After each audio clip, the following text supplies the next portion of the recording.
সংখ্যালঘু নির্যাতন তো হচ্ছে ভারতে, ভারতের এক একটা মসজিদ তারা ভাঙতেছে এখন।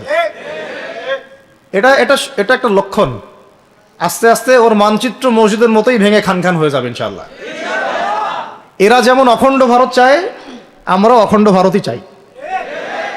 আমরা চাই অখণ্ড ভারত হবে কালিমা লা ইলাহা ইল্লাল্লাহ মুহাম্মাদুর রাসূলুল্লাহ। আপনারা তো মনে করেন যে ভারত আমাদেরকে ঘিরে রাখছে, তাই না? আসলে ভারতকে আমরা ঘিরে রাখছি।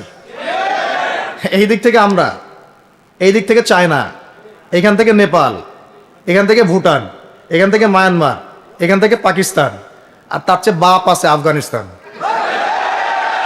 আছে না আফগানিস্তান? ওদের সাথে কেউ পারছে এই পর্যন্ত? আফগানের ভাইরা নিজেদেরকে গড়ে নিচ্ছে, এখন গোছাচ্ছে। এখন কথা হচ্ছে, আমরা একটা কাপুরুষতার পরিচয় দিচ্ছি। নেপাল ওকে টাইম দেয় না, ভুটান টাইম দেয় না, মায়ানমার টাইম দেয় না, চায়না তো দেয়ই না। আর আমরা